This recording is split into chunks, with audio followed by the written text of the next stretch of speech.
Había 47 llamadas perdidas en su teléfono. 47. Y Marcos no había contestado ninguna. Estaba sentado en una silla de plástico duro, en un pasillo de hospital que olía a desinfectante y a horas muertas. Llevaba puesto el mismo traje de la cena, la corbata aflojada, los zapatos embarrados de haber cruzado el estacionamiento corriendo, aunque ya no recordaba bien por qué había corrido, si de todas formas llegó tarde. Siempre llegó tarde. El reloj en la pared marcaba las 3 de la madrugada. Marcos lo miraba sin verlo. Una enfermera pasó frente a él por tercera vez en esa hora. No le preguntó si necesitaba algo. No le ofreció agua ni le dijo que el médico ya venía. Solo lo miró, y en esa mirada había algo que Marcos tardó varios segundos en identificar, porque era una expresión que pocas veces había recibido en su vida. No era lástima, era algo más frío, era el tipo de mirada que una persona le dirige a alguien que, en silencio, ya ha sido juzgado y hallado culpable. Marcos bajó los ojos, y fue en ese momento, con la cabeza inclinada y las manos entrelazadas sobre las rodillas, cuando empezó a recordar. No quería hacerlo, pero el pasillo estaba en silencio y su mente ya no tenía a dónde escapar. 6 horas antes, todo parecía normal, o al menos, lo que Marcos había aprendido a llamar normal. El restaurante era uno de esos lugares ruidosos y bien iluminados donde la gente va a celebrar cosas y a ser vista celebrándolas. Era el cumpleaños de un amigo, había vino, había risas. Había ese ambiente artificialmente alegre que se construye cuando un grupo de adultos decide ignorar, por una noche, todo lo que está mal en sus vidas. Valentina estaba sentada frente a él, 7 meses de embarazo, los tobillos hinchados dentro de unos zapatos que ya le quedaban justos, aunque no dijo nada al respecto. Llevaba un vestido azul que había planchado esa tarde con cuidado, el único que todavía le cerraba bien. Se había peinado, se había pintado los labios, había hecho todo eso sola, en el baño de un apartamento donde cada vez había menos conversaciones y más silencios. Y aún así había llegado a esa cena con una sonrisa lista, porque Valentina siempre llegaba con una sonrisa lista. Marcos casi no la había mirado al entrar. La cena avanzó entre copas y anécdotas. En algún momento, alguien, uno de esos hombres que confunden la crueldad con el humor, hizo un comentario sobre Valentina, algo sobre su cuerpo, sobre cómo el embarazo la había cambiado. Lo dijo en voz suficientemente alta para que ella lo escuchara, pero con una sonrisa suficientemente amplia para que nadie lo llamara por su nombre real. Hubo una pausa, ese instante en que el tiempo se detiene y le ofrece a un hombre la oportunidad de ser quien debería ser. Un segundo, solo un segundo era suficiente para que Marcos dijera algo, para que pusiera su mano sobre la mesa o simplemente cambiara el tema. Un segundo para recordarle a su esposa, con el gesto más pequeño, que no estaba sola. Marcos no tomó ese segundo. Rió. No fue una risa nerviosa. No fue esa risa incómoda que a veces escapa cuando uno no sabe cómo reaccionar. Fue una risa genuina, relajada, la clase de risa que solo suelta alguien que se siente completamente a salvo, completamente cómodo, completamente ajeno al daño que está permitiendo. Valentina no lloró, no dijo nada, no hizo una escena. Eso hubiera sido más fácil de olvidar. Lo que hizo fue más silencioso y más permanente.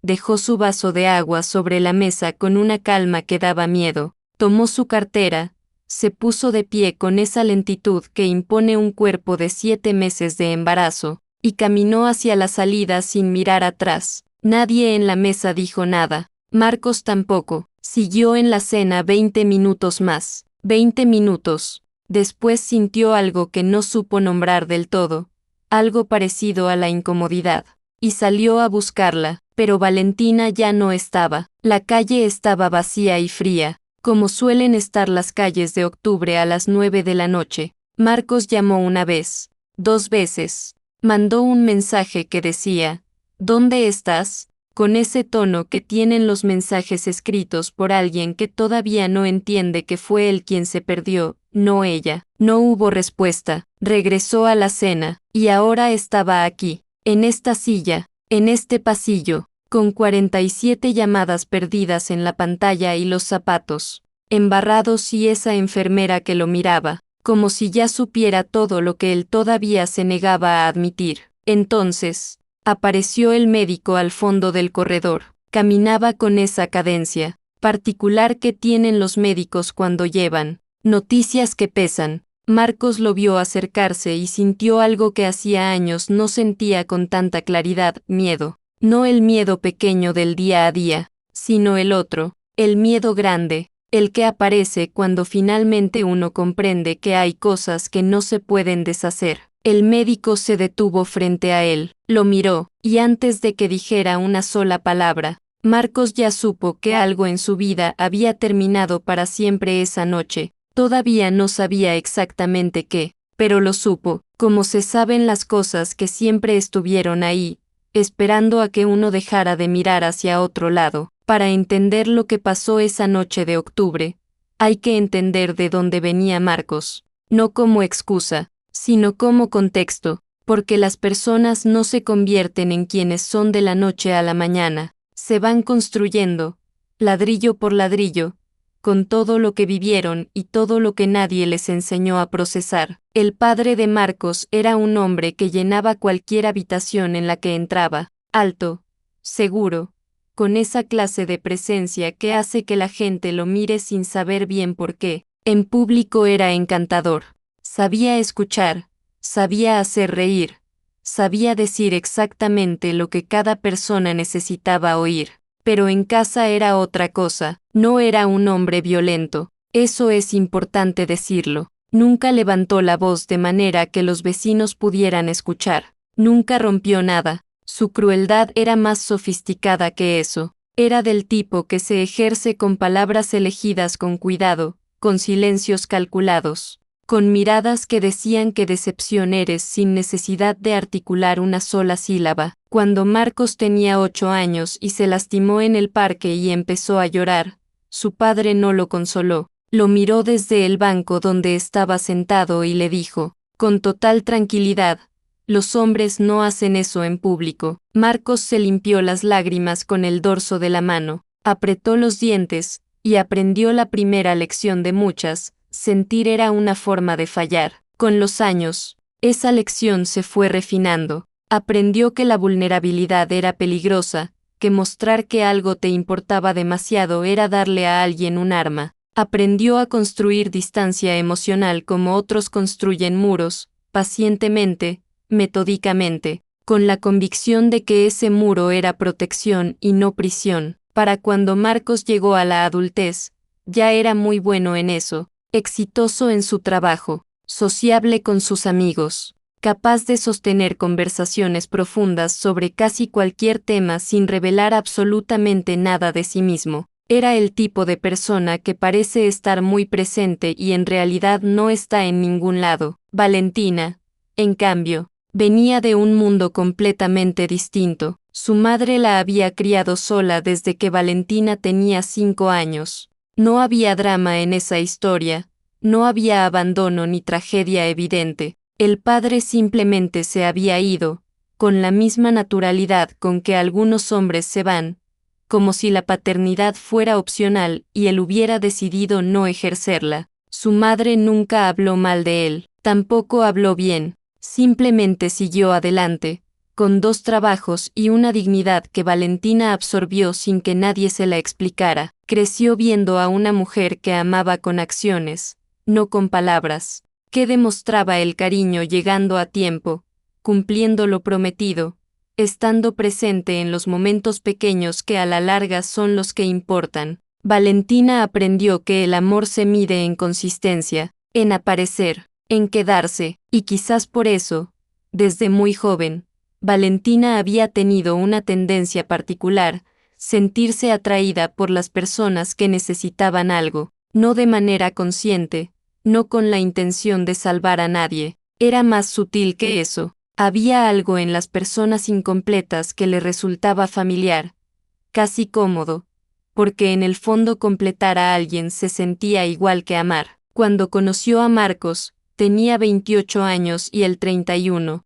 Fue en una reunión de trabajo, de esas en las que nadie recuerda exactamente de qué se habló, pero sí recuerda quién estaba. Marcos la hizo reír 3 veces en la misma noche. Tenía esa habilidad particular para hacer que una persona sintiera que era la única en el cuarto. Valentina supo mucho después que eso no era amor, era técnica, pero en ese momento se sintió vista, y llevaba suficiente tiempo sintiéndose invisible como para que eso pesara mucho. Salieron durante 8 meses antes de que Valentina empezara a ver las grietas. No eran grietas dramáticas, eran pequeñas, un comentario de más sobre su ropa, una broma frente a amigos que era graciosa para todos menos para ella. La costumbre de Marcos de minimizar sus preocupaciones con frases como no es para tanto o estás exagerando, dichas siempre con una sonrisa, siempre con un tono que hacía imposible acusarlo de nada, concretó su mejor amiga, Andrea.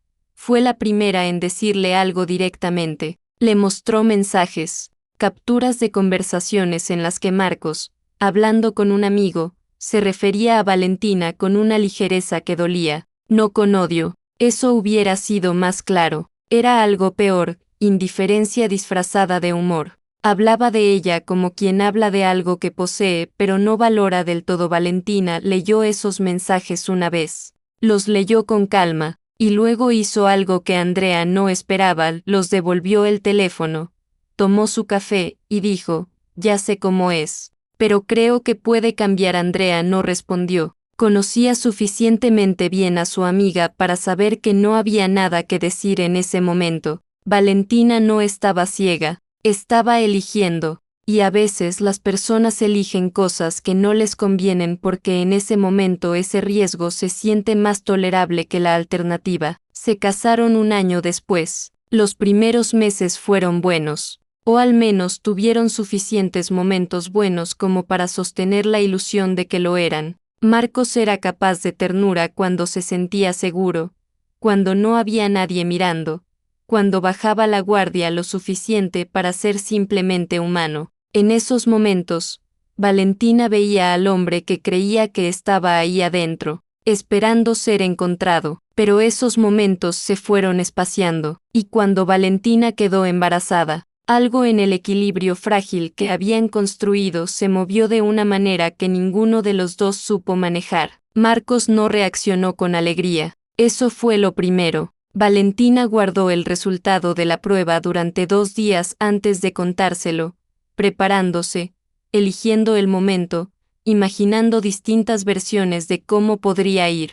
Cuando finalmente se lo dijo, una tarde de martes mientras él revisaba su teléfono en el sofá, Marcos levantó la vista, procesó la información, y dijo, ¿estás segura de que es el momento? Valentina no respondió de inmediato, sintió algo parecido a una caída, un descenso breve y silencioso desde algún lugar donde todavía había esperanza. Luego dijo que sí, que estaba segura, y Marcos asintió y volvió a su teléfono, y esa conversación terminó ahí. Esa noche, Valentina se quedó despierta mucho tiempo mirando el techo, no llorando, solo pensando, calculando, de alguna manera que no era del todo consciente, cuánto podía cargar sola, cuánto había cargado ya, y cuánto le quedaba por cargar todavía. Todavía no tenía la respuesta, pero ya estaba empezando a hacerse las preguntas correctas, y eso, aunque ella no lo sabía en ese momento, era el principio de algo, no del fin, todavía no, pero sí del principio del fin de una versión de sí misma que había esperado demasiado tiempo a que otro hombre decidiera quedarse. Hay un tipo de cansancio que no se cura durmiendo, no es cansancio del cuerpo, aunque el cuerpo también lo siente, es un cansancio más profundo, que se instala en los huesos y en la manera en que uno mira las cosas, que le quita el color a lo cotidiano y convierte los días en una secuencia de cosas que hay que sobrevivir en lugar de vivir.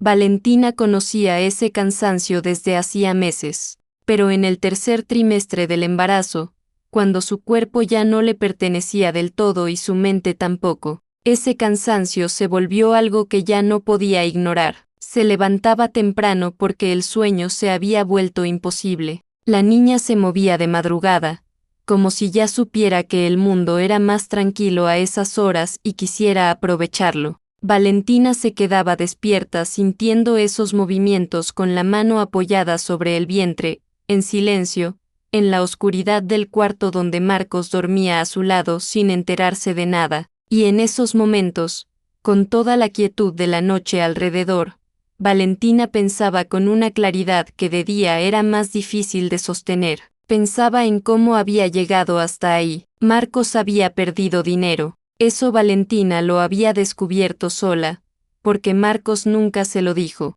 Lo descubrió de la manera en que se descubren muchas verdades en un matrimonio, por accidente, buscando otra cosa. Una tarde encontró un estado de cuentas sobre la mesa de la cocina, olvidado entre papeles, y los números no coincidían con la vida que Marcos pretendía que llevaban. Había una inversión fallida, una cantidad que era suficientemente grande como para explicar la tensión de los últimos meses, la irritabilidad, el silencio particular de alguien que carga un secreto pesado. Valentina dejó el papel exactamente donde lo había encontrado y no dijo nada, no porque tuviera miedo, sino porque comprendió algo en ese momento. Si Marcos no había sido capaz de contárselo, si había preferido cargar ese peso solo antes que confiar en su esposa embarazada, entonces el problema no era el dinero era solo el síntoma de algo mucho más fundamental.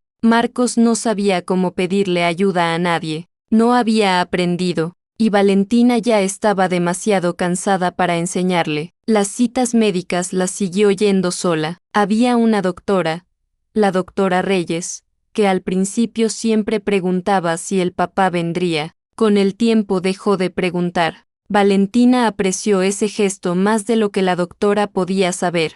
Había algo doloroso en tener que explicar la ausencia de alguien que técnicamente estaba presente en tu vida. Era más fácil que simplemente dejaran de preguntar. En una de esas citas, mientras esperaba en la sala con otras mujeres embarazadas, muchas de ellas acompañadas, Valentina sacó su teléfono y abrió la aplicación de notas de voz. Había empezado a grabar mensajes para sí misma hacía algunas semanas. No era un diario, exactamente. Era más bien una manera de externalizar todo lo que no tenía a quien decirle, de darle a sus pensamientos algún lugar a donde ir. Grabó con voz baja, casi en susurros: hoy tengo cita. Vine sola otra vez. No le avisé con anticipación porque la última vez que lo hice me dijo que tenía una reunión y que estas citas eran todas iguales. Quizás tiene razón, quizás todas las citas son iguales, pero yo no me siento igual en ninguna. Guardó el audio, apagó la pantalla, y cuando llamaron su nombre, entró sonriendo. En casa, la distancia entre ellos había adquirido una geografía propia. Había partes del apartamento que se habían convertido en territorio de uno o del otro sin que nadie lo decidiera formalmente. La cocina era de Valentina, el estudio era de Marcos, el sofá era neutral, aunque rara vez lo ocupaban al mismo tiempo. El cuarto era el lugar más incómodo de todos, porque ahí la distancia tenía que convivir con la proximidad física. Y esa contradicción se sentía cada noche como una pequeña herida que nunca terminaba de cerrar. Marcos había desarrollado una costumbre nueva: hacer comentarios sobre el cuerpo de Valentina disfrazados de humor. No siempre frente a otros. A veces era en privado, en casa, mientras ella se preparaba para salir o simplemente cruzaba el cuarto. Comentarios pequeños, rápidos, con una sonrisa al final que los hacía difíciles de confrontar directamente. Con ese ritmo vas a necesitar más espacio que yo para caminar. Oh, ¿segura que quieres ponerte eso? Con una risa, siempre con una risa. Valentina aprendió a no responder, no porque no tuviera respuestas. Las tenía, y algunas eran muy precisas, sino porque había comprendido que responder le daba energía a algo que no merecía su energía. Cada vez que no respondía, sentía que conservaba algo de sí misma, un pedazo pequeño, pero suyo. Una noche, Marcos llegó tarde y encontró el apartamento en silencio. Valentina ya estaba en el cuarto. Él se asomó desde la puerta y la vio dormida, una mano sobre el vientre, el monitor de bebé ya instalado en el buró aunque faltaban semanas para el parto. Había algo en esa imagen, en esa preparación silenciosa y solitaria, que lo detuvo. Se quedó en el umbral más tiempo del que hubiera admitido. Había un momento ahí, una apertura, la clase de momento que la vida ofrece a veces, sin anunciarse, para que las personas elijan ser distintas. Marcos lo sintió. Algo en su pecho se movió de una manera que no supo nombrar.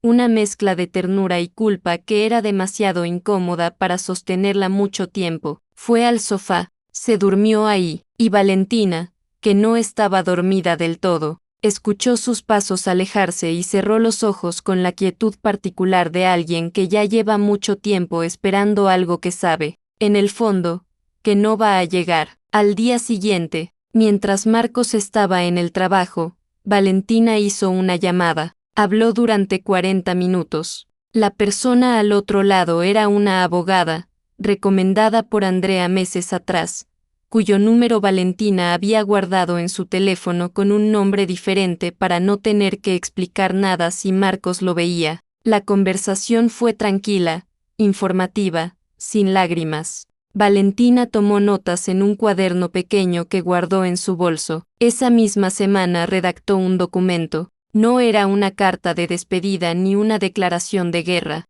Era algo mucho más práctico, una serie de instrucciones médicas para el caso de una emergencia durante el parto, especificando quién quería que estuviera presente y quién no. Lo firmó, lo guardó con los papeles de su carpeta de maternidad. No se lo contó a nadie excepto a su madre. La noche anterior a la cena del restaurante, Valentina estuvo despierta hasta tarde. Tenía el cuaderno de notas abierto frente a ella en la mesa de la cocina, una taza de té que se había enfriado sin que ella lo notara, y una hoja en blanco que estuvo mirando un buen rato antes de empezar a escribir. Escribió despacio, con la letra ordenada que tenía cuando quería que algo durara. Dobló la hoja, la guardó en su bolso, y luego abrió el teléfono y grabó un último audio antes de dormir. Mañana voy a intentarlo una vez más. Voy a ir a esa cena y voy a ver si todavía hay algo ahí que valga la pena.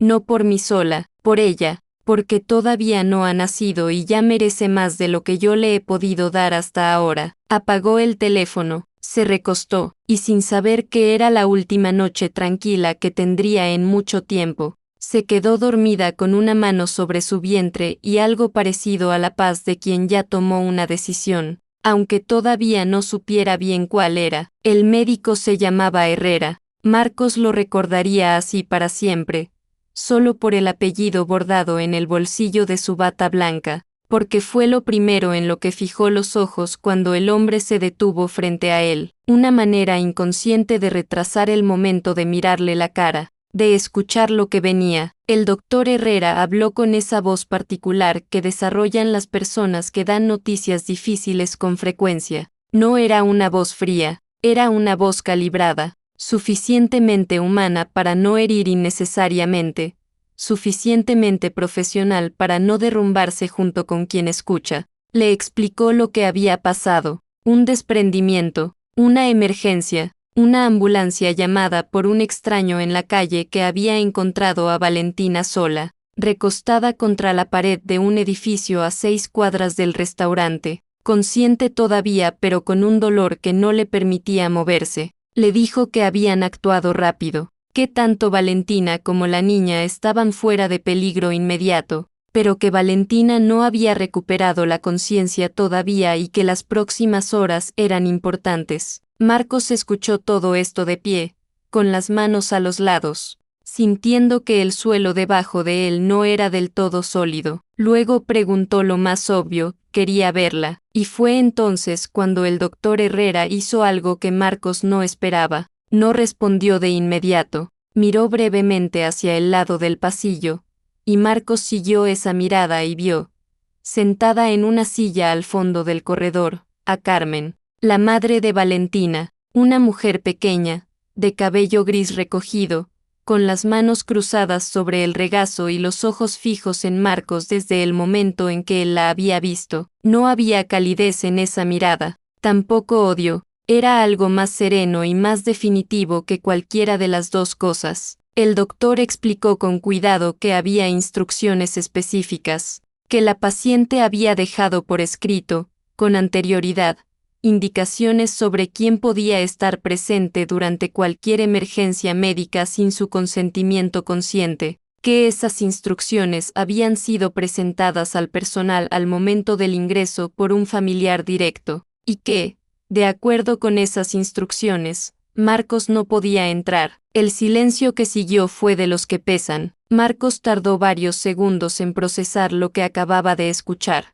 no porque no lo hubiera entendido, sino porque entenderlo requería aceptar algo que su mente resistía con toda la fuerza que le quedaba, que Valentina lo había previsto, que en algún momento, con suficiente claridad y suficiente dolor, su esposa se había sentado a escribir un documento que lo excluía de los momentos más vulnerables de su vida, no en un arrebato, no en medio de una pelea, sino con calma, con premeditación, con la certeza tranquila de alguien que ya no espera ser protegida por la persona que debería protegerla. Se acercó a Carmen porque no supo qué más hacer. Ella lo miró sin levantarse. Marcos se sentó a su lado, no porque lo hubiera invitado, sino porque sus piernas ya no sostenían bien la postura de alguien que tiene el control de la situación. Se sentó y durante un momento ninguno de los dos habló. Fue Carmen quien rompió el silencio, con una voz baja y sin adornos.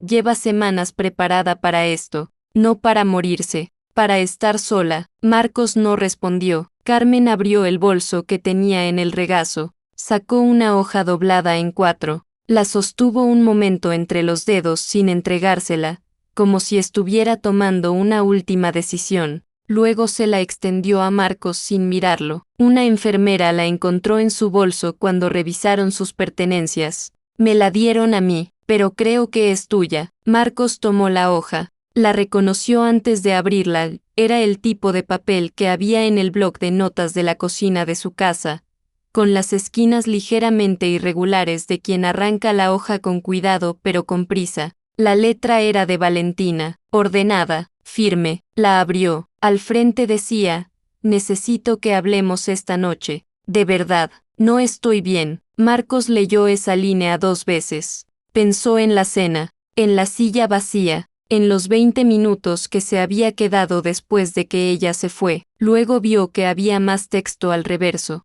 Giró la hoja. La letra era más pequeña, como si hubiera sido escrita después, con menos espacio pero con más urgencia. Decía: si algo me pasa esta noche, por favor asegúrense de que mi hija sepa que la elegí a ella antes de que nadie me lo pidiera. Marcos leyó esa línea y tuvo que leerla de nuevo porque su mente no la procesó completa la primera vez. La segunda vez sí, y fue la segunda vez cuando algo en él se rompió de una manera que no había forma de describir como otra cosa que no fuera exactamente eso. Una ruptura, limpia, irreversible. Su hija no sabía que era niña. Valentina nunca se lo había dicho, y en ese momento, en ese pasillo, lo entendió todo de golpe. No era que Valentina se lo hubiera ocultado con malicia. Era que había llegado un punto en que proteger esa información, guardar ese nombre, ese detalle,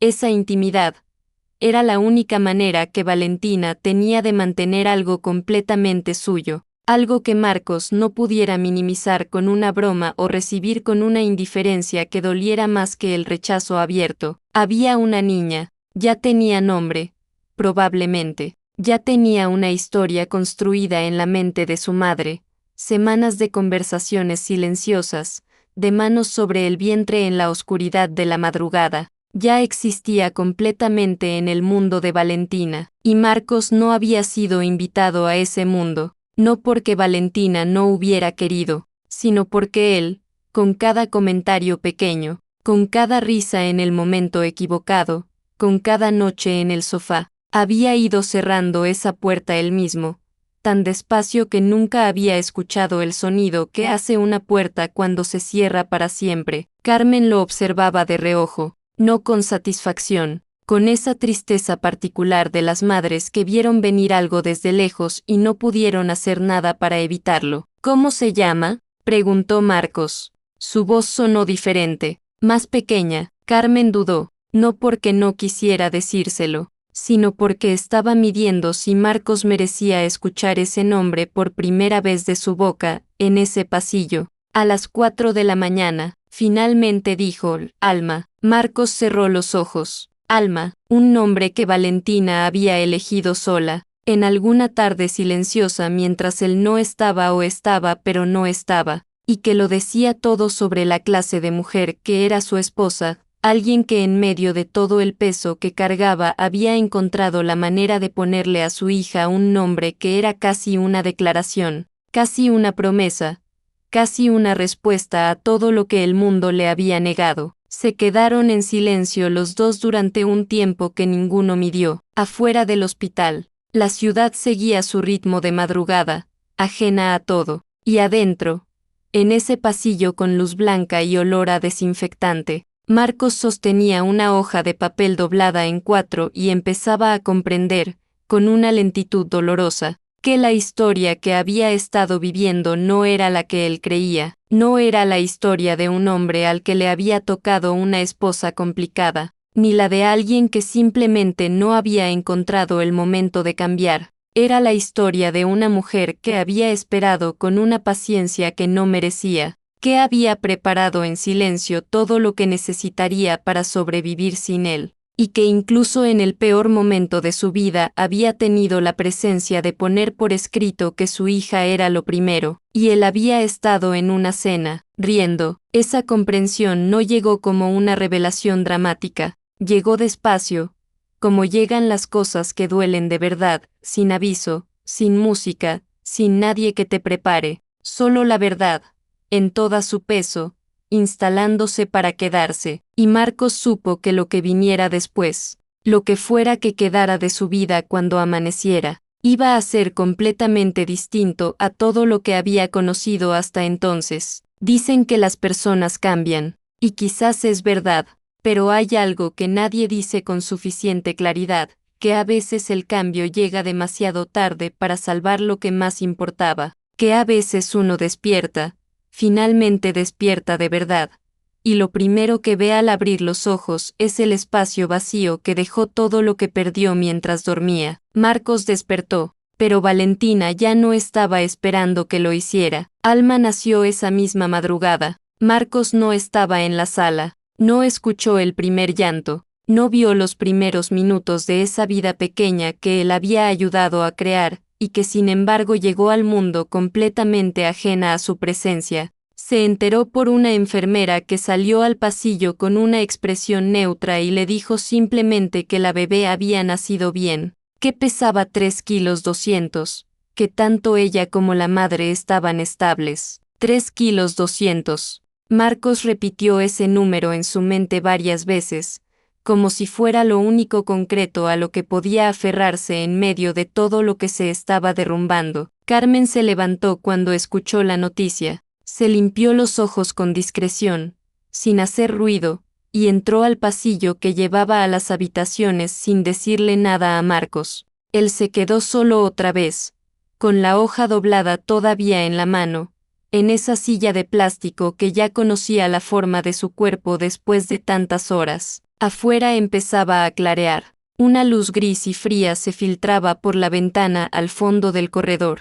Marcos la miró durante mucho tiempo. En los días que siguieron intentó estar presente de la única manera que le permitieron. Desde afuera, Valentina tardó 3 días en recuperarse lo suficiente para tener conversaciones largas. Durante ese tiempo, Marcos llamó cada mañana. A veces contestaba Carmen, que le daba información médica escueta y sin calidez pero sin crueldad tampoco. A veces no contestaba nadie. Marcos dejaba mensajes de voz cortos, cuidadosamente construidos para no sonar a lo que eran, un hombre que recién estaba entendiendo el tamaño de lo que había destruido. Cuando Valentina finalmente habló con él por teléfono, Su voz era tranquila. Eso fue lo que más le afectó a Marcos, la calma. No había rabia, no había llanto, había algo mucho más definitivo que cualquiera de las dos cosas. Había claridad.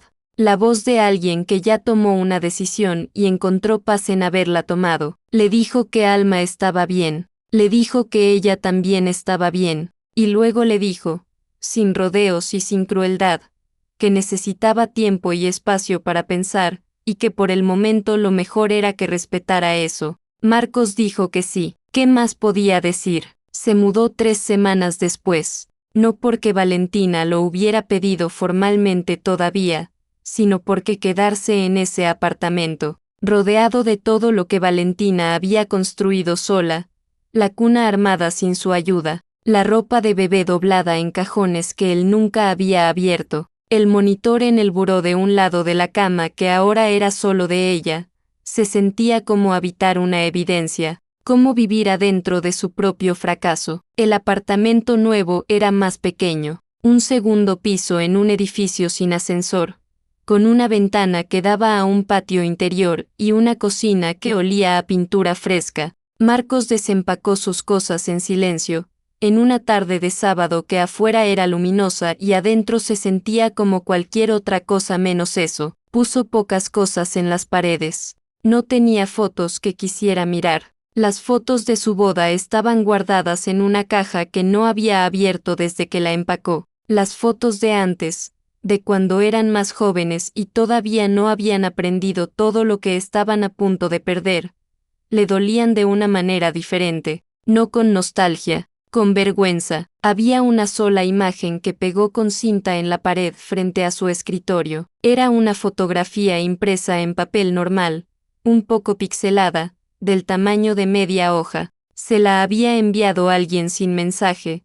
Solo la imagen, desde un número que no tenía guardado. Tardó un momento en entender que era Carmen, y tardó otro momento en entender que estaba mirando. Era Alma, recién nacida, envuelta en una manta de franjas azules y blancas, los ojos cerrados, los puños apretados con esa determinación involuntaria que tienen los recién nacidos, como si ya desde el primer minuto se estuvieran preparando para algo. Marcos no había estado cuando esa foto fue tomada, no sabía exactamente a qué hora fue, ni quién la sostenía en ese momento, ni qué se decía en esa habitación. Solo tenía la imagen, un rectángulo de papel con su hija adentro, pegado a una pared blanca en un apartamento que todavía no se sentía como ningún lugar. La miraba todos los días, a veces por las mañanas, tomando café solo frente al escritorio, se quedaba mirándola y pensaba en todo lo que no había estado,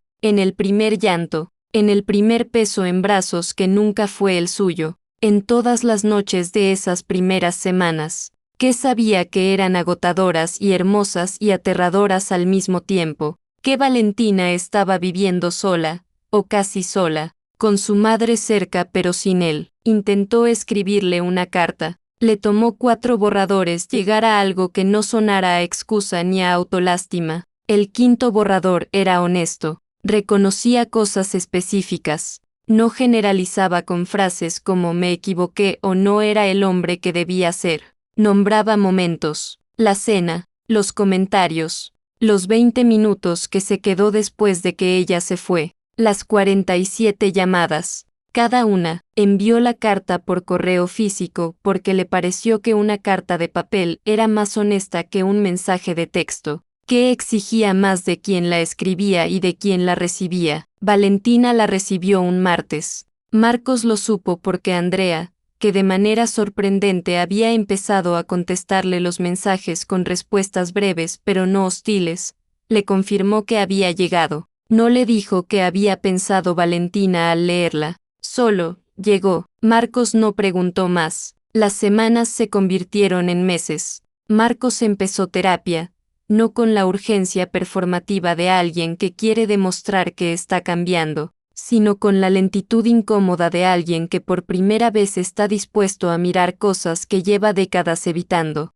Habló de su padre, habló de la manera en que había aprendido que la ternura era peligrosa, Habló de Valentina con una honestidad que a veces lo dejaba en silencio varios minutos seguidos, porque nombrar en voz alta lo que había hecho tenía un peso diferente al de simplemente saberlo. El terapeuta no lo consolaba, lo acompañaba. Hay una diferencia enorme entre las dos cosas, y Marcos tardó varias sesiones en apreciarla. Valentina inició el proceso de separación formal 4 meses después del nacimiento de Alma. Lo hizo sin drama, con los mismos papeles ordenados con los que había gestionado todo lo demás. Marcos firmó lo que había que firmar. No puso obstáculos. Era lo menos que podía hacer, y lo sabía. Acordaron que Marcos podría ver a Alma, no de inmediato, no con la frecuencia que hubiera querido, pero sí. Valentina no le negó eso, y Marcos entendió que ese gesto,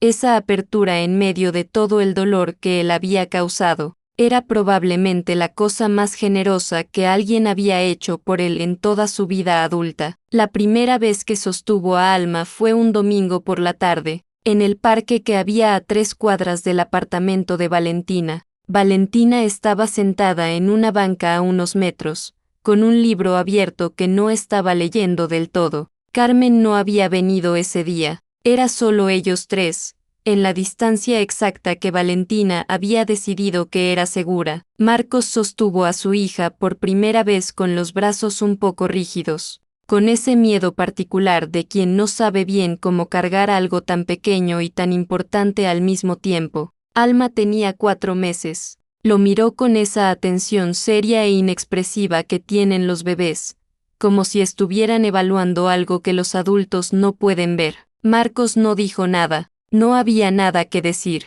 solo la miró, y sintió, con una intensidad que no había sentido por nada en mucho tiempo, el peso exacto de todo lo que había perdido y todo lo que todavía, si tenía cuidado, si aprendía a ser diferente de una manera real y no solo prometida, podría construir. Esa noche, de regreso en su apartamento pequeño con la ventana al patio interior, Marcos se sentó frente al escritorio, miró la fotografía de Alma en la pared, la misma imagen pixelada, recién nacida, puños cerrados, y recordó lo que Valentina había grabado en su teléfono la noche anterior a todo. Las palabras que Carmen le había mostrado semanas después, cuando el tiempo había suavizado apenas lo suficiente el filo de todo, las palabras que Valentina había dicho en voz baja, sola en la cocina, con una taza de té frío y la certeza tranquila de alguien que todavía, a pesar de todo,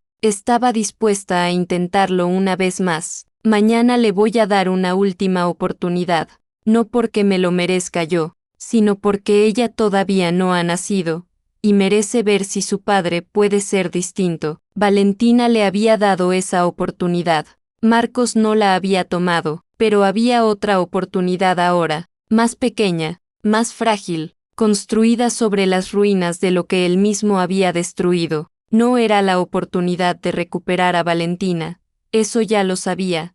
Ya lo había aceptado con el dolor silencioso con que se aceptan las cosas que no tienen vuelta atrás. Era la oportunidad de ser el padre que Alma merecía, de demostrar, no con palabras sino con la consistencia que él nunca había tenido, que era capaz de aprender lo que nadie le había enseñado, que era capaz de quedarse. Apagó la luz del escritorio, la habitación quedó en penumbra, con solo la luz del patio filtrándose por la ventana. Afuera, la ciudad seguía su ritmo de noche entre semana, indiferente y constante, y Marcos, solo en ese apartamento que todavía no se sentía como un hogar, tomó la única decisión que le quedaba por tomar. Mañana iba a intentarlo, no para redimirse, no para que alguien lo viera, sino porque había una niña en algún lugar de esa ciudad que llevaba su sangre y su apellido y que todavía no sabía quién era él, y esa niña merecía saberlo.